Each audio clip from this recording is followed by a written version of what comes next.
Now it's hard to see with all this fog, but there's an enormous glacier falling into this lake somewhere over there. I just gotta see if I can find a way through all this ice. Oh, that'll buff out.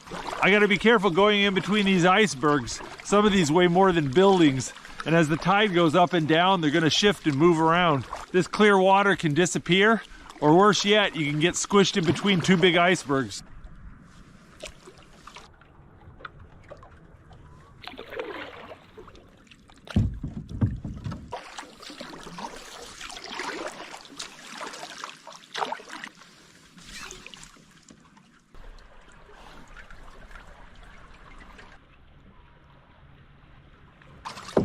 Place is just full of seals and sea otters. I've seen like 20 of them.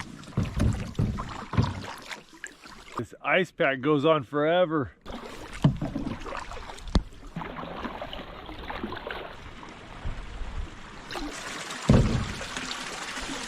Ice that comes from the bottom of the glacier is super compressed and has that really cool blue color.